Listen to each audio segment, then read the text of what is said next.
스마트 폭탄은 진짜 유도 장치를 달아가지고 목표까지 정말 정확하게 내려 꽂히게 만드는 그런 거죠.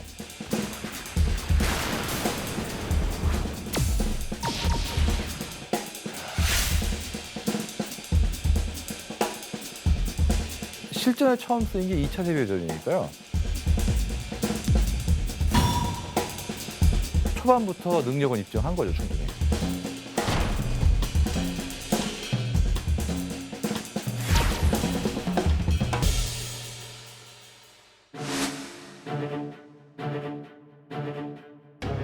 유도 폭탄이 그만큼 무서운 거죠.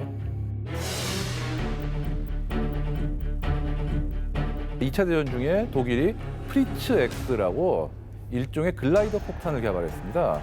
무선 조종인데요.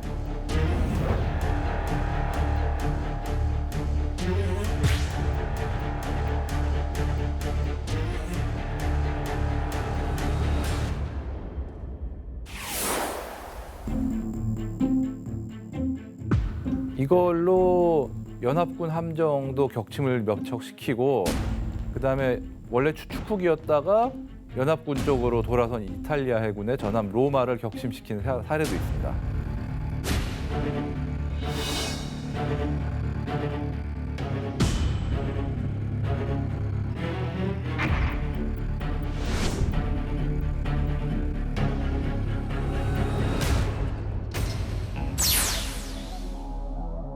그러니까 레이저 유도는 목표에 레이저를 쏘면은 레이저가 반사되잖아요.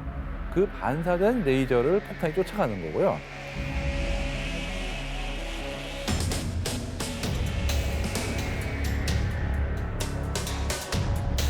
뭐 대표적인 사례가 베트남 전쟁 중에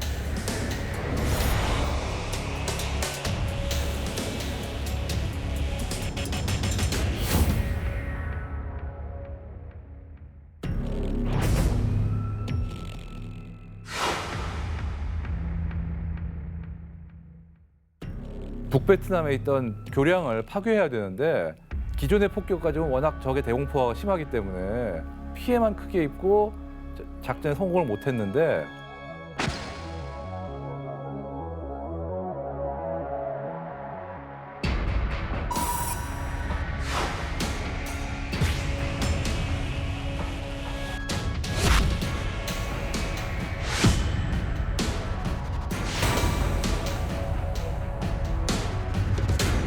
그 미국이 레이저 유도 폭탄을 처음 실용화해가지고 그걸로 딱 2번 출격해갖고 완전히 끊어버렸습니다. 유도 폭탄이 그만큼 무서운 거죠.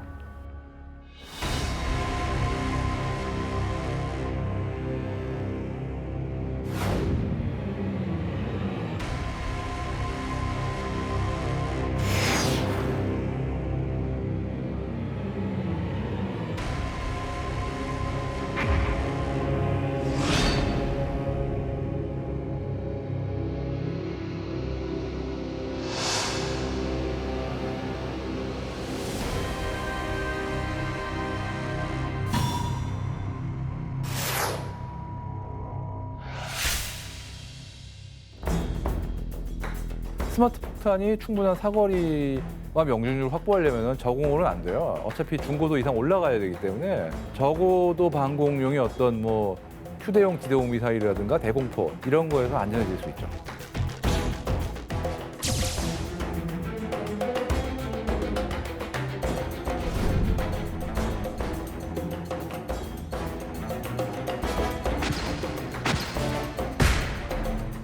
GPS 유도는 말 그대로 그 목표의 GPS 좌표를 입력하면은 폭탄이 알아서 그쪽을 날아가 주는.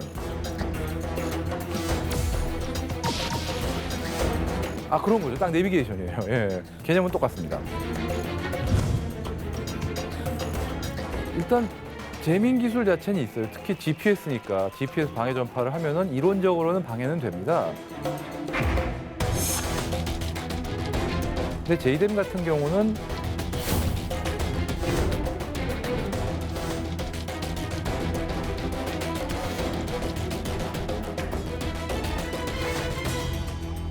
JDAM 같은 경우는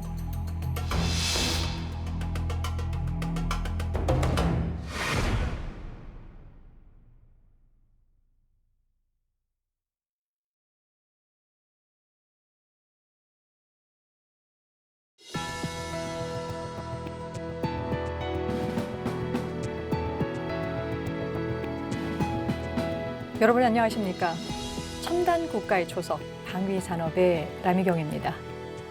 폭탄은 원래 높은 상공에서 목표물을 향해 떨어뜨리는 무기체계입니다. 그런데 폭탄을 떨어뜨리지 않고 날려보낼 수도 있습니다.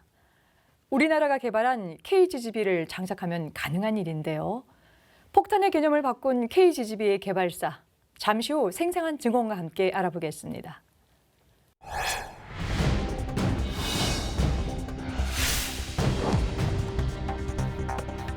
일반 폭탄에 날개를 붙여가지고 장거리 유도 폭탄을 하는구나.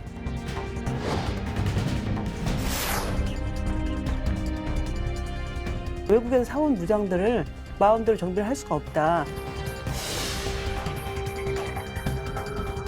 KGGB는 국방기술 자주화의 항공무장의 시작이었다라고. 크루즈 미사일이 보통 10억 가까이 하면 KGB는 그 10분의 1도 안 되는.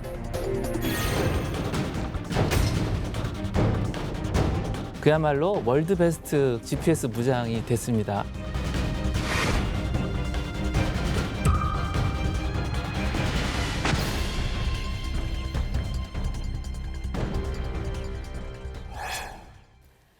지난 시간에 이어 KGGB 개발 주역 4분 모셨습니다.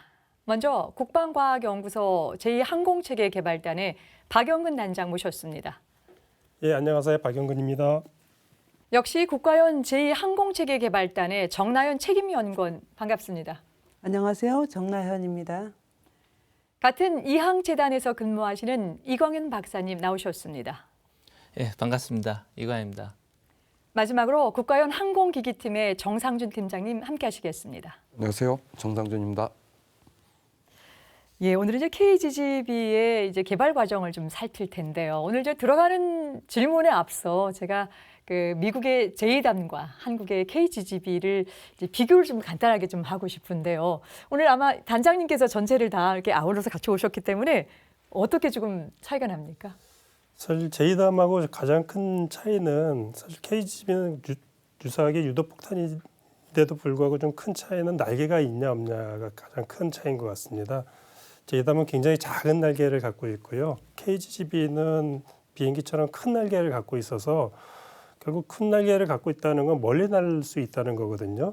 그래서 제이담하고 비교해서 사거리가 한 3배에서 4배 정도 더 멀리 나갈 수 있기 때문에 그런 사거리가 길다는 거는 결국은 그 항공기도 안전한 영역에서 조종사가 그 폭탄을 떨어뜨릴 수 있다는 그런 장점이 있기 때문에 굉장히 좋은 그런 기능을 갖고 있다고 생각을 합니다. 예.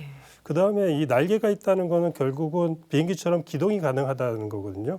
그렇다는 거는 결국 KGB가 크게 갖고 있는 적의 그 장사정포 같은 그 배사면에 있는 그런 무기 체계를 공격할 수 있는 장점이 항공기처럼 날 수 있으니까 그 뒤쪽으로 180도 돌아서 공격할 수 있는 그런 장점도 갖고 있습니다. 예, 그렇군요. 기본적인 임무가 좀 다르기 때문에 뭐 비교하기는 좀 어렵겠습니다만 그래도 좀 그 특성을 좀 말씀해 주셨는데요. 우리 이번에는 우리 그 항공기기팀의 정상준 팀장님 어떻게 좀 비교 가능할까요?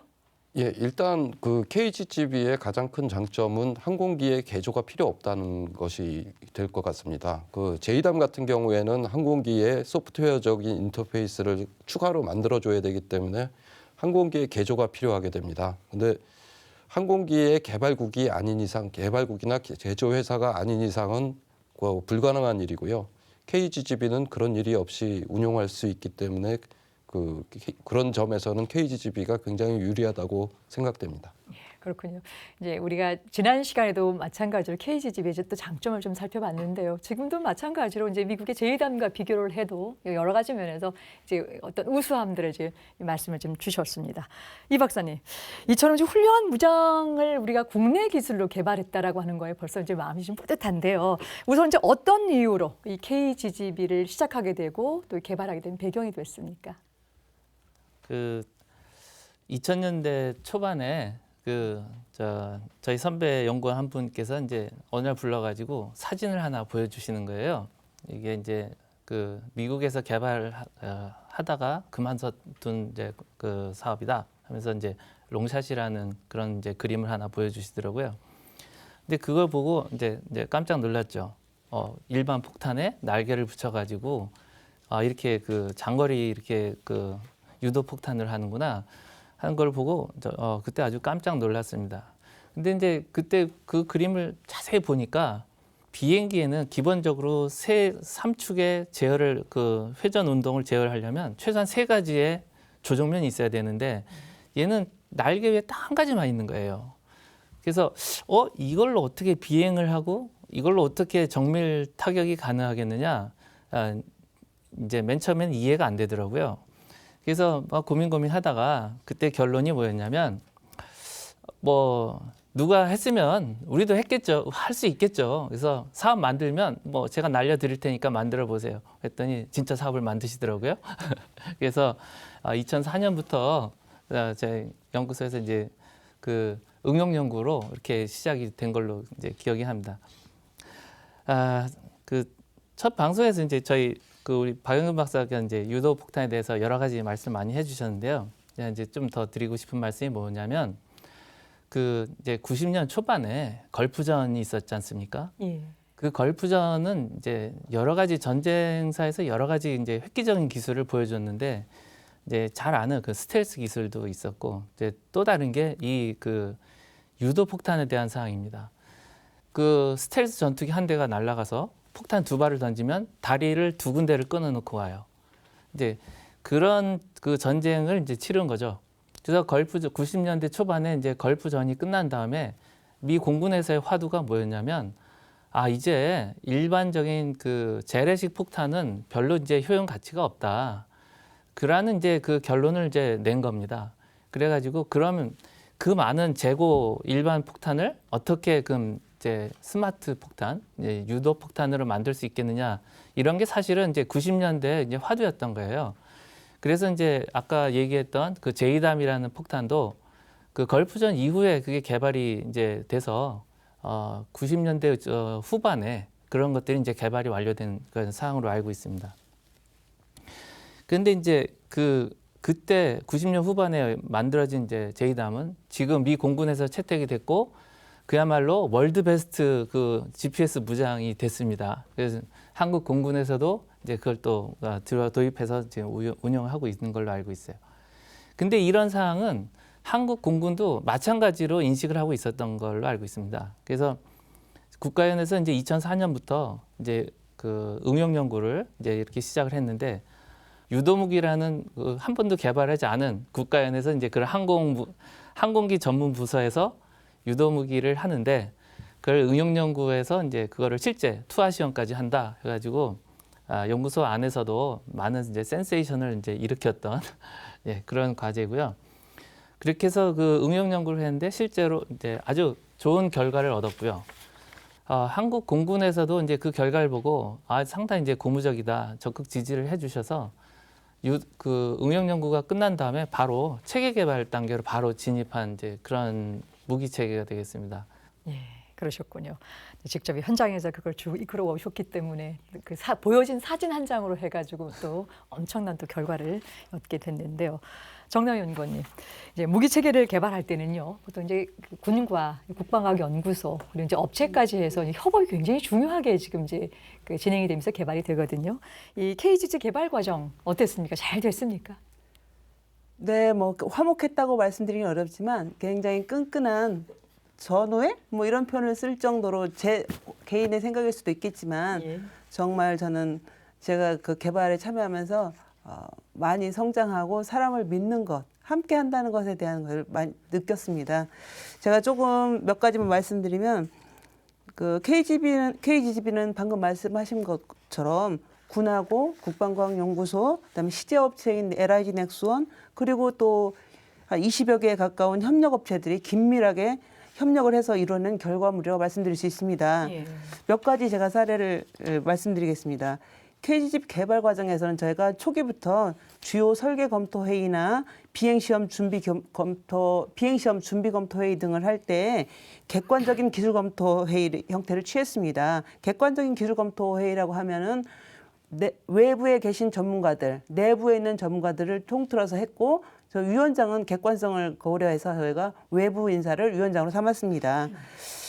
여기에서는 참석하신 그 각 기관들을 대표적으로 말씀드리면은 외부 전문가라면 방위사업청, 공군본부, 군수사령부의 각 기종별 그 무장 전문가들, 52 시험평가전대, 그리고 공군사관학교, 그리고 몇몇 대학교에 계신 교수님들, 그들이 오셨고 저희 연구소 내부에서도 여러분들이 참가해 주셨습니다.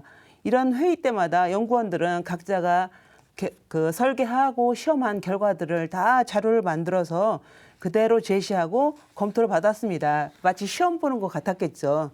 그런 과정 속에서 나오는 그 지적사항들, 이런 거 잘했다, 이거 못했다, 뭐 좀 더 해봐라, 이런 것들을 다 저희는 기록을 해가지고 그 각각의 위원들한테 답변서를 제출합니다. 퇴짜를 맞으면 다시 해야 했었죠. 그리고 기간 내에 못할 수 있는 거 한 달, 2달 걸리는 것들은 나중에 저희가 한 2달쯤 후에 직접 찾아가서 설명드리기도 했죠. 그렇게 해서 다 확인받고 하면서 신뢰성 있는 KGB를 만들어내기 위해서 정말 모든 노력을 다 했다고 제가 자랑스럽게 말씀드리겠습니다. 예. 그리고 또 5개 기종을 항공기 5개 기종을 하다 보니까 그 지상에서 항공기 비행을 하기 전에 장착성 시험할 때는 정말 그 공군 군수사령부에 있는 5개 기종 F5, F4, F16, F15, FA50 이런 그 최고의 전문가분들이 직접 오셔가지고 저희가 이제 초청을 했죠. 와서 좀 봐주십시오. 이분들이 기꺼이 오셔가지고 꼼꼼하게 다 살펴보고 이거 이렇게 하면 안 됩니다 하면서 훈수도 많이 주셨고 기분이 나쁠 때도 있었지만 기꺼이 저희는 그 받아서 다 반영을 했습니다.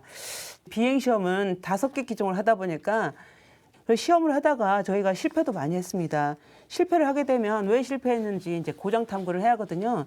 그때는 또 이제 그 저희가 이제 국방과학연구소에서 다 해결할 수 있는 것과 해결하지 못하는 것들이 있죠. 그러면 저희는 그것들을 다 추려가지고 그 아까 말씀드렸던 객관적인 기술 검토를 할 수도 있고 또는 시제업체의 그 전문 인력들을 요청해서 또는 협력업체에서 또 오셔가지고 기꺼이 같이 그 고장을 탐구하고 해결하기 위해서 노력을 했었습니다. 저는 사실 이 과정에서 이런 그 개발이라는 거는 사람들이 어떻게 서로 만나고 대화해서 해결하느냐가 가장 중요하다는 걸 절감했었죠. 예, 그러셨군요. 저희가 이제 이렇게 무기체계 개발할 때마다 이제 이 협업 관계 때문에 매번 조금 삐걱대는 경우도 좀 있었었고, 마침 좀 오늘은 업체분이 안 나오셨기 때문에 이제 우리 이제 ADD 이제 이 목소리만 좀 듣게 되는데 그런 관계에서의 협업을 한다라고 하는 거, 신뢰와 소통, 오히려 개발보다 더 중요했던 것이 그런 부분이었다라고 하는 걸 말씀을 해주시는데 지금도 정 박사님 또 말씀을 이렇게 주셨거든요. 자, 이번에는 우리 이광영 박사님께 좀요.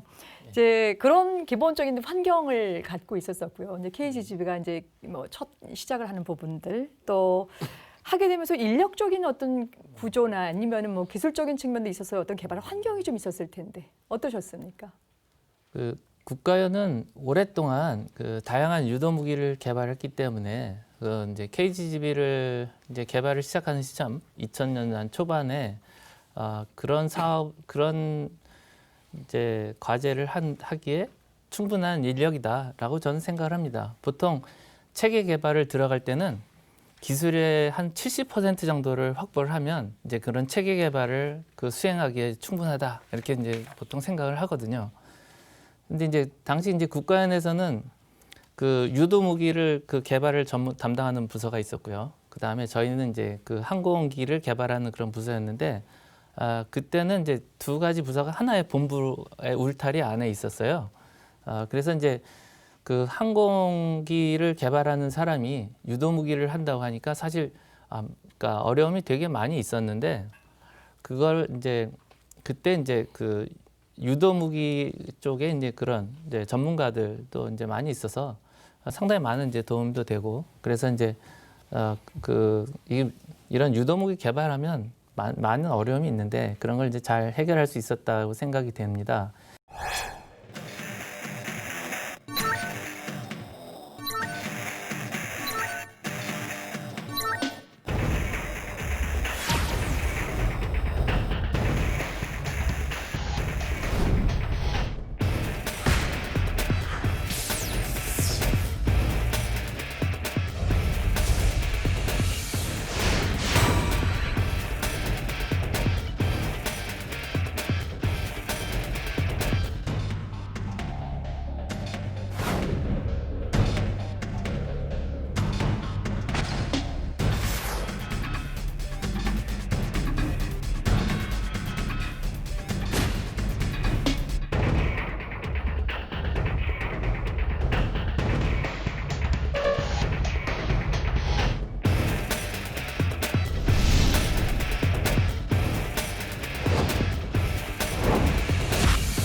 국가의 초석 방위산업.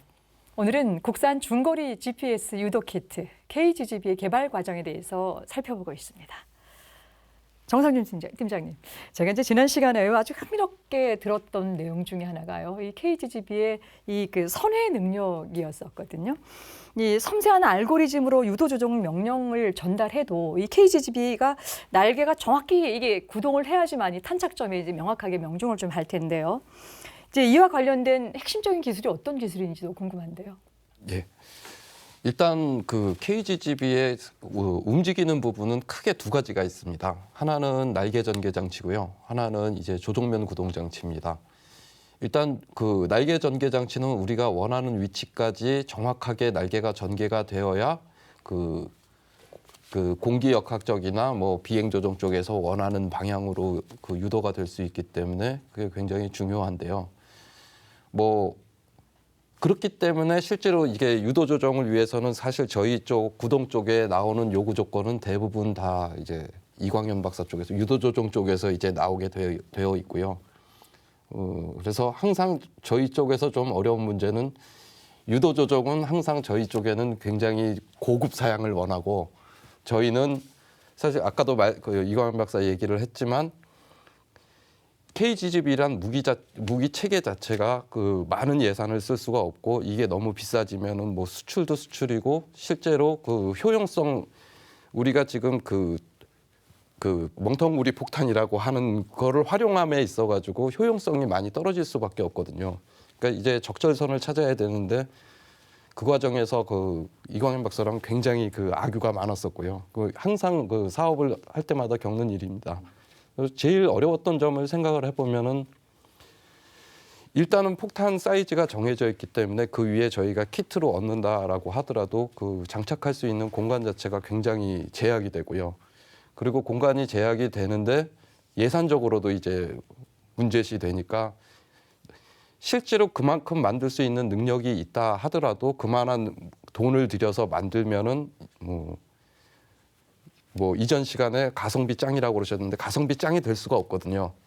그래서 적절한 선을 갖다가 찾는 게 제일 어려웠고요. 그래서 가장 문제는 국방 사업을 갖다가 하게 되면서 이제 예산도 제한이 있고 이런 구동이나 이런 거 관련하시는 업체분들이 사실은 중소기업 분들이 굉장히 많습니다. 그래서 뭐 사실은 제한된 예산에 군용 부품을 갖다가 개발할 경우에는 상당히 저희가 그 뭐 품질이나 이런 면이 굉장히 까다롭거든요.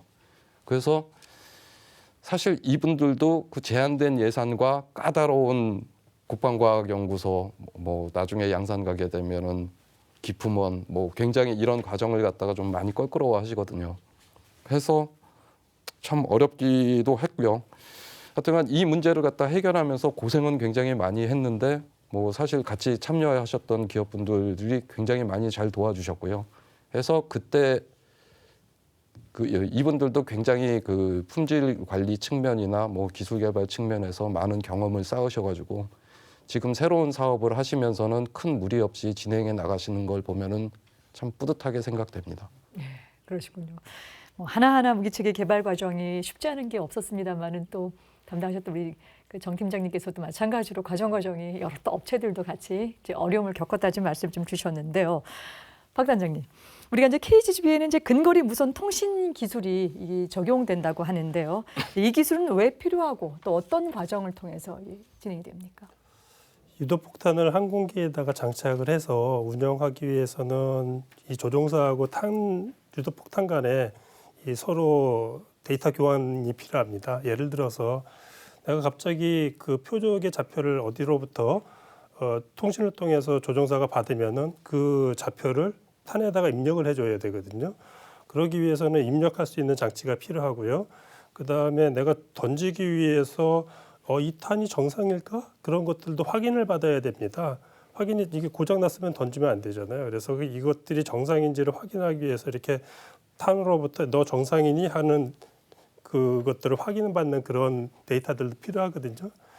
일반적으로 이런 것들을 하기 위해서는 그 새로 탄이 개발되면은 이 항공기에다가 그런 것들을 그 조종사가 확인할 수 있도록 조종성 모니터를 통해서 이렇게 볼 수 있도록 항공기 내에 있는 컴퓨터를 수정합니다. 소프트웨어를. 그렇게 수정을 해서 조종사가 조종석 안에서 전부 다 그것들을 확인할 수 있고 입력할 수 있도록 해주거든요.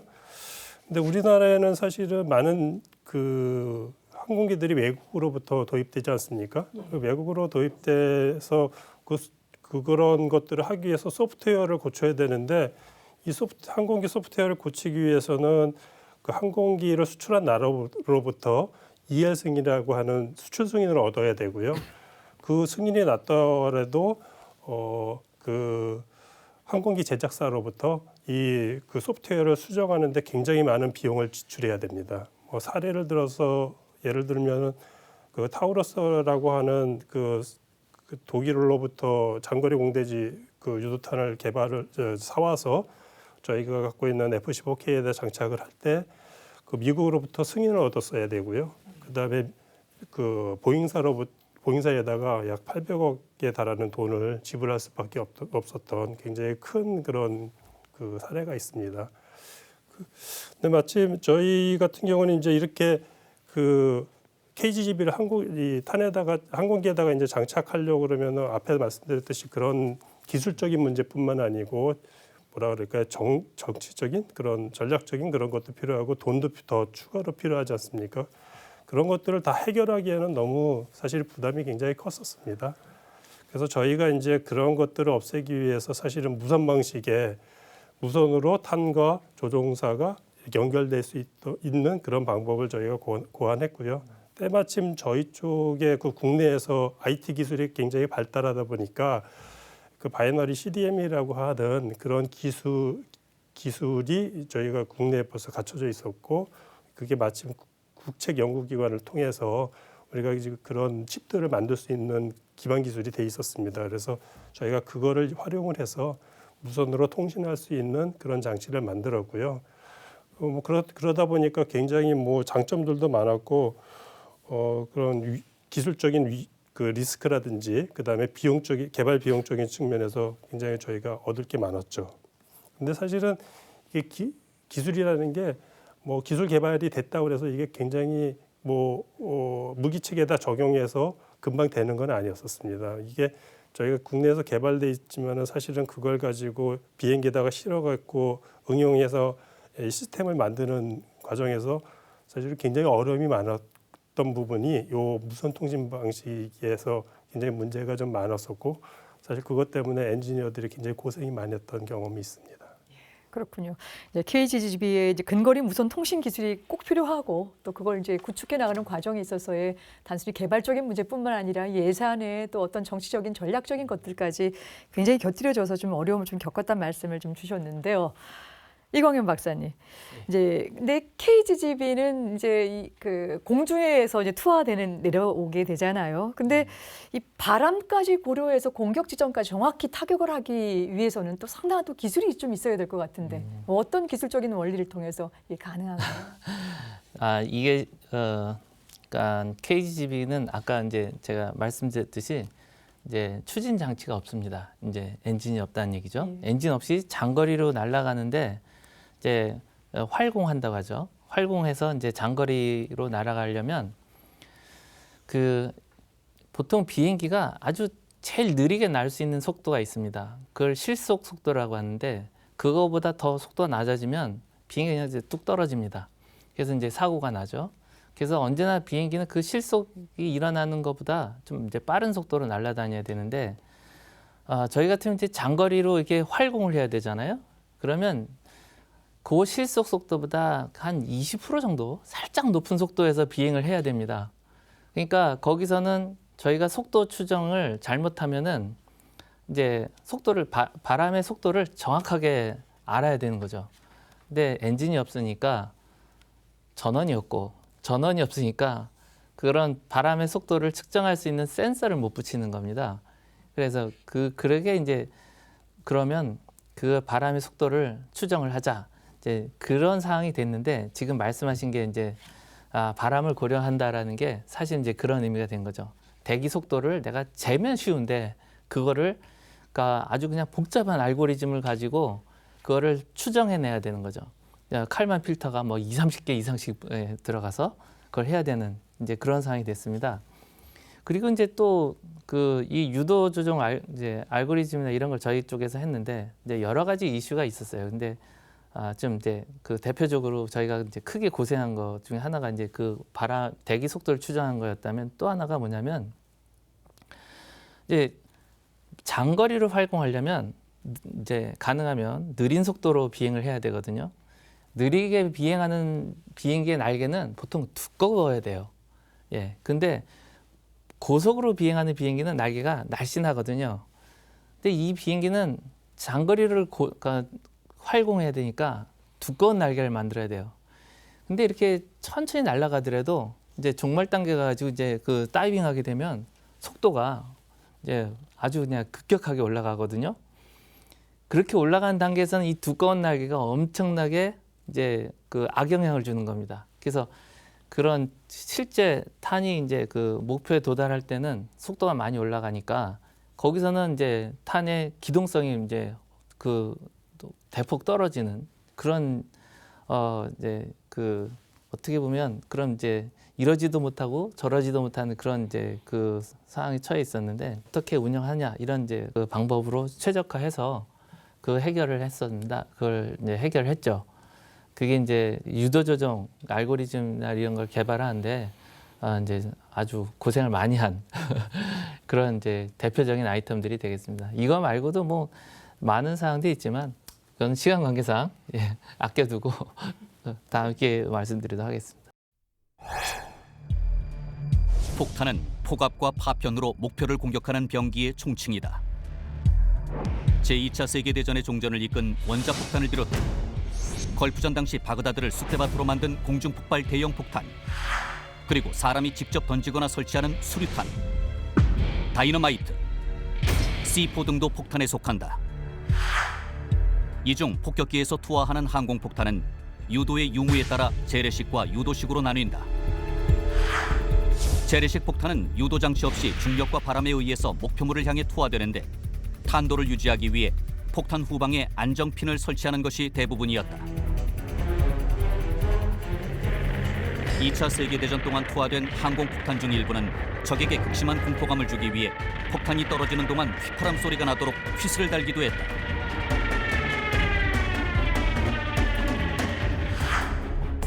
유도폭탄이 처음 등장한 것은 2차 세계대전이었지만 대중에게 가장 널리 알려진 것은 걸프전을 통해서였다.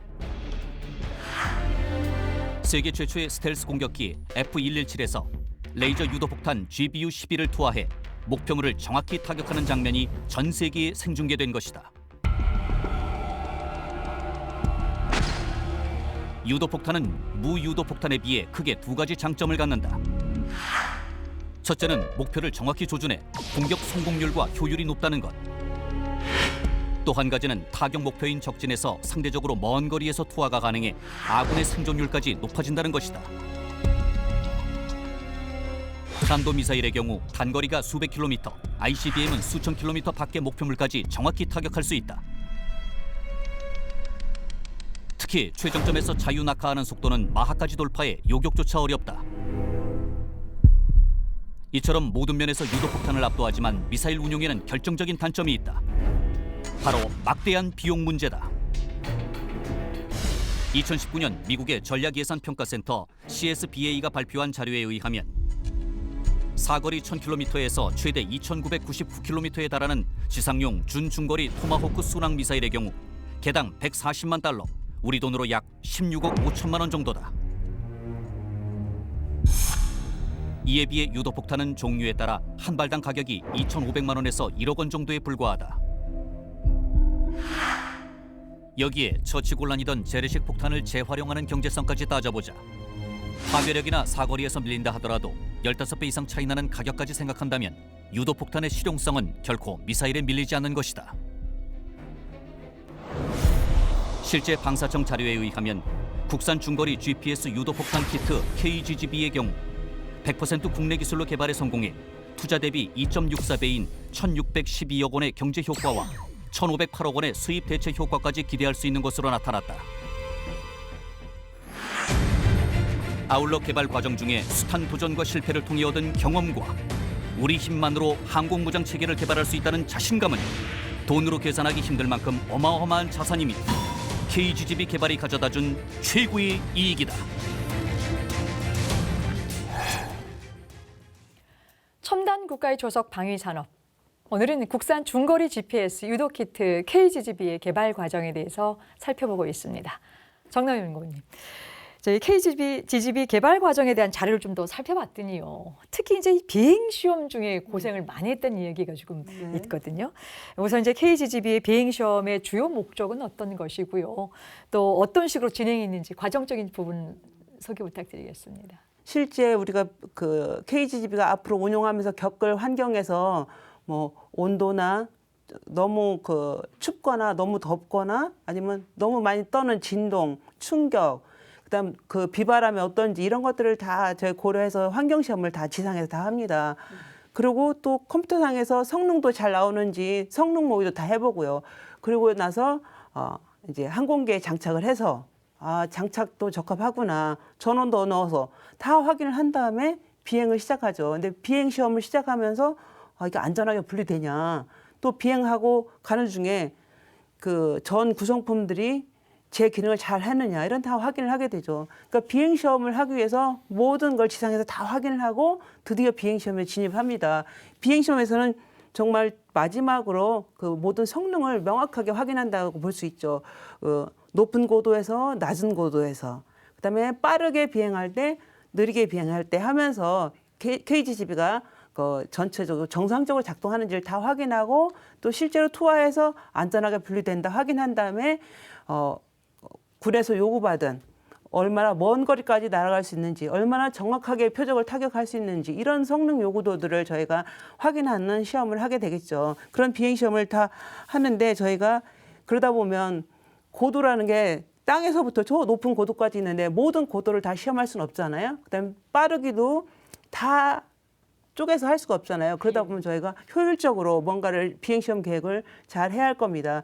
그리고 저희가 이제 보통 체계 개발을 하면 시험 평가를 기술적으로 어떤 개발 시험 평가가 있고 운용, 그 소유군 측면에서의 운용 시험 평가가 있는데, 이런 것들을 다 따로따로 진행하다 보면 그 많은 고도와 그 속도들을 다 어떻게 조합해서 효율적으로 할 건지, 그다음에 개발 시험 평가 따로 하고 운용 시험 평가 따로 진행하면 시간과 예산이 많이 들거든요. 그래서 KGGB는 그 상당 부분을 통합해서 개발 시험 평가와 운용 시험 평가를 통합해서 같이 진행을 했습니다. 그리고 아시겠지만, 짐작하시겠지만 국방과학연구소는 그 조종사는 항공기가 없기 때문에 여기서 정말 공군과 그 우리 중간에 있는 방위사업청 그 절대적인 지지를 받아서 시험 평가를 함께 이뤄냈던 거죠. 그리고 항공기가 5대가 되다 보니까 F5, F16을 먼저 가지고 KGGB의 성능을 더 검증을 했습니다.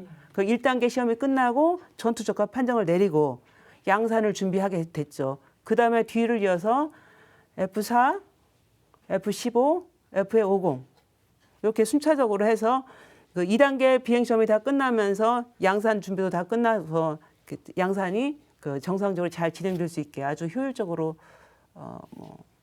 바쁘게 진행되었던 걸로 기억합니다. 예, 그러셨군요.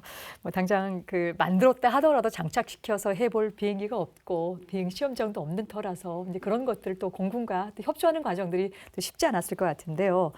박 단장님, 이제 시험 비행 중 가장 더 어려웠던 점이 있을 것 같은데요. 어려운 점 중에 가장 큰 거는 시험에 대한 압박감이 제일 컸던 것 같습니다. 제가 요즘도 비행시험하면 주변 사람들한테 많이 얘기를 하는데요. 비행시험 한 번 할 때마다 1개월씩 수명을 까먹는다고 얘기하고 있거든요. 저는 KGGB 하면서 한 3년 까먹었습니다. 한 103살까지는 살 수 있을 것 같은데 100살밖에 못 살 것 같습니다, 지금. 그 정도로 시험에 대한 압박감이 제일 컸고요. 그리고 두 번째는 사실은 우리가 이제 KGGB를 처음 개발하는 사업이다 보니까 이 시험에 대한 인프라도 그다음에 절차도 잘 없었습니다. 그러니까 탄도 개발하면서 이런 시험에 대한 절차 그리고 그런 것들을 다 셋업하면서 사실은 비행 시험을 진행했어야 됐거든요.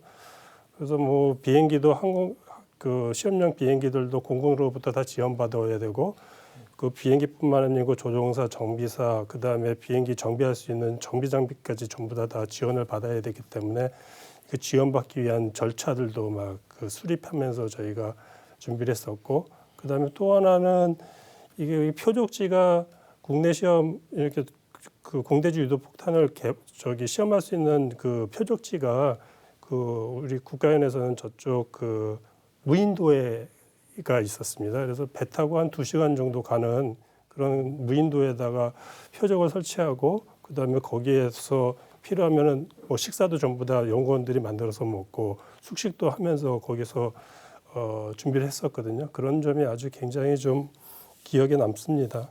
예. 예, 그러시군요. 뭐 3년 정도 지금 뭐 줄어든 것처럼 말씀해 주셨는데 뭐 다른 분들 얘기 한 번 더 들어볼까요? 예, 우리 정상준 팀장님 이제 그 KGGB를 순수 국내 기술로 개발해내서 듣는 저도 굉장히 뿌듯한데 또 현장에서 그걸 담당했던 분들은 또 그런 어떤 소외가 더 할 것 같습니다. 당연히 개발에 참여한 분들은 자랑스럽고 뭐 지금 이렇게 여기서는 좀 말씀하실 때는 이렇게 이제 웃으면서 말씀 주시지만 그래도 굉장히 좀 어려운 순간이 좀 많았을 테고 꼭 이 자리에서 한번 소개해야 될 이런 사연이 있으면 좀 말씀 주시죠. 너무 많아가지고 사실 고르기가 좀 어려웠었는데요. 그 중에서 이제 제일 제가 일어나기를 원치 않았던 사고가 하나 있었는데요. 예. 이게 제 12차 비행으로 기억합니다. 사실 5월 11일이었고 날짜도 지금도 안 잊어먹거든요. 이게 결론적으로 말씀드리면은 날개가 전개가 안 됐어요. 그날이 그 KGGB 최고 고도 입증 시험을 하는 날이었는데 이게 제일 저희가 사실은 이게 12차 정도 되니까 11차까지는 날개 전개가 안 된다라는 거는 상상 이미 그 구동장치에 대해 가지고는 이미 다 입증이 돼 끝나 있는 상태라고 생각을 했었기 때문에 아예 상상도 안 했고, 그리고 이게 문제가 생기면은 이게 날개 전개 장치는 제일 골치 아픈 게 전체 시퀀스에서 제일 먼저 이루어지는 게 분리 후 날개가 이제 펴지기 때문에요. 이게 안 되면은 그냥 잔뜩 기대를 하고 3, 2, 1 발사 딱 눌렀는데 그 발사 다음에 어가 되는 거거든요. 그래가지고 바로 어 소리 나오고 그냥 딱 바로 추락해 버리니까 그 당시 이제 통제실에 앉아 있던 모든 연구원들이 다 저를 쳐다보는 거를 갖다가 지금도 기억이 나고요. 참 끔찍했었습니다. 그래서 이거를 갖다가 다시 이제 저희가 보통 이런 고장이 생기면은 이미 유도무기 같은 경우는 한번 썼기 때문에 그거를 갖다가 저희가 가서 다시 주워올 수도 없고 다시 고장 탐구를 하려면은 같은 현상이 벌어지는 거를 재현을 해야 됩니다. 근데 이게 저희가 최대 고도까지 올라갔기 때문에 그 표준 대기 조건에서 어느 정도 36,000피트 이상의 고도로 올라가면 이제 성층권으로 되면서 마이너스 56도까지 내려가거든요. 그럼 이제 마이너스 56도 환경에서의 그 시험을 해서 그걸 입증을 해야 되는데 항공기에서 자동으로 움직이는 부분을 그 자동으로 해줄 수 있는 부분이 없기 때문에 어쩔 수 없이 저희가 저온 챔버라고 불리는 그 온도 모사하는 시험 장치가 있습니다. 거기에 이제 사람이 들어가서 그 항공기에서 자동으로 되는 부분을 수동으로 시험을 해줘야 되는 뭐 그런 상황이 있었고요. 그래서 일단 제가 그 당시 책임자였기 때문에 호기롭게 들어갔습니다. 들어갔는데 마이너스 56도 환경이라는 게 그냥 숫자로만 들어갔지 딱 들어가 보니까 아 이거 바깥에서 이제 박영근 단장님 쳐다보고 계시고 그런데 이제 유리창으로 쳐다보니 이거 티는 못 내겠고 이건 춥다라는 표현 자체로 이제 말을 할 수가 없더라고요. 입김이 바로 얼어서 이렇게 내려오는 게 보이고요. 그 방한복을 입고 들어갔는데 방한복이 딱딱해져서 팔이 잘 안 움직이는 뭐 그 정도가 되더라고요. 근데 다행히 이제 시험을 하면서 그 현상이 재현이 됐습니다. 뭐 현상 자체는 사실은 진짜 뭐 지금 생각해 보면 별것도 아니고 구동장치로 들어가는 그 저희가 와이어니스라는 전기 배선이 있는데 그 전기 배선 자체가 너무 온도가 낮아지니까 이게 경화가 돼가지고 날개를 펴지는 걸 이제 방해하는 현상이 벌어졌던 거였는데요. 일단은 그게 이제 재현되고 난 다음에 바깥에서도 막 좋아서 박수치고 저희도 박수치고 딱 그러면서 저희는 안에 3사람이 같이 들어가 있었는데 야 이제는 안 들어와도 되겠구나. 사실 한 번이 아니었거든요. 들락날락하면서 그래서 참 그 당시 참 고생했던 생각이 나고요. 그 시험하면서 정말 저희가 실패를 많이 겪습니다. 그래서 뭐 그 원인이 크든 작든 간에 벌어지는 현상으로는 굉장히 크고 그런 실패를 갖다가 저희가 겪어가면서 경험이 늘어나고요. 이렇게 해서 실패를 한번 함으로 인해 가지고 그런 쌓인 경험은 다음에 다른 사업을 하게 돼도 같은 실수는 안 저지르게 되거든요. 그래서 사실은 오래된 실패는 성공의 어머니라고서 얘기를 하는 게 사실은 뭐 가장 저한테는 굉장히 많이 와닿는 얘기인 것 같습니다.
첨단 국가의 초석 방위 산업. 오늘은 국산 중거리 GPS 유도 키트 KGGB의 개발 과정을 살펴봤습니다. 말씀을 좀 쭉 듣다 보니까요, 이 시험 비행 얘기나 오늘 모시지 못한 업체 관계자들의 이야기가 조금 아쉽긴 한데요. 별도의 시간을 마련해서 좀 더 자세한 이야기를 들어봐야겠다는 생각이 듭니다. 오늘은 약속된 시간이 거의 다 돼서 이제 마무리 말씀 듣겠습니다. 이제 갈수록 중요해지는 이 국방 기술의 이 자주화의 측면에서 우리가 이제 KGGB의 개발 사업의 의미를 어떻게 평가할 수 있을까? 오늘 이제 굉장히 귀하게 모신 분들이기 때문에 좀 짧지만 말씀 좀 듣겠습니다. 우리 먼저 이 정상준 팀장님께서 말씀 주시죠. 예, KGGB의 가장 중요한 의미는 국내 최초로, 그것도 순수 국내 기술로 최초의 항공 유도 무기 체계를 갖다 만들었다라는 게 가장 중요한 의미라고 생각이 되고요. 그로 인해서 이 KGGB가 기반이 돼서 현재 우리가 운용하고 있는 항공기에 우리가 새로 만드는 무장을 갖다가 다시 추가로도 장착할 수 있는 기반을 놓았다라는 게 가장 의미 있다라고 생각합니다. 예, 고맙습니다. 이번에는 우리 이광영 박사님께서. 예전에 항공기 엔지니어들은 이런 얘기를 했었습니다. 우리가 국산 전투기를 만들면 무장은 어떻게 하냐? 이런 얘기를 했어요. 왜냐하면 무장이 없으니까. 우리가 국산 전투기를 만들었다고 미국이나 프랑스, 영국에서 무장 안 주거든요. 그래서 그게 한 2000년 초중반에 상당한 이제 화두였던 것 같습니다. 그래서 이 KGGB는 이제 사실 이런 이제 우리나라의 항공 무장에 그런 이제 초석이 됐다고 저는 생각을 합니다. 그래서 지금은 그때보다 이제 좀 상황도 많이 바뀌고 기술도 더 이제 많이 발전이 돼서 지금은 이제 훨씬 다양하고 그런 성능이 우수한 그런 무장이 이제 많이 개발되고 있습니다. 그래서 그걸 보면 이 KGGB는 진짜 큰 초석을 놓았다. 저는 그렇게 생각하고 있습니다. 예. 이번에는 우리 정나연 책임위원건께서. 저는 국방 기술 자주화 측면에서 말씀하시라고 하니까 조금 이제 어려웠는데요. 제가 돌이켜 생각해 보니까 KGGB 개발 당시에 많은 군에 계신 분들 만났어요. 조종사 또 유도무기 정비사, 무장사 이런 분들 만나는데 특히 유도무기 정비하시는 분들이 이런 말씀하셨어요. 무장을 외국에서 사온 무장들을 마음대로 정비를 할 수가 없다. 간단한 고장 빼고는 그 어떤 것도 손을 댈 수 없고 그대로 해외 제작사로 보내서 사실 돈도 많이 드는 그런 정비를 받을 수밖에 없는 현실에 대해서 이제 말씀을 하시더라고요. 그래서 아니 그냥 정비하면 될 텐데, 근데 그게 또 이제 해외 국가 간의 어떤 그런 어떤 정확히는 모르겠는데 정비를 마음대로 하지 못하는 그런 실정이었습니다. 근데 이제 KGGB를 개발하면서 저희가 정비 절차를 개발하고 이럴 때 그런 분들 만났을 때 이 KGGB는 그분들이 우리 공군에 계신 분들이 항공 무장을 정비하시는 분들이 마음껏 그 열어서 정비하실 수 있을 만큼 충분히 하시고 또 여력이 뭐 바쁘거나 뭐 예산상 아니면 국내에 제작사가 있기 때문에 거기에서 바로 수리를 받을 수 있고 그러니까 우리가 마음껏 정비할 수 있는 그런 무장을 개발했다. 그거를 KGGB의 교범에다가 정비 교범에 그대로 다 반영해서 우리 군에서 형편에 따라서 정비를 할 수 있게 개발을 하였습니다.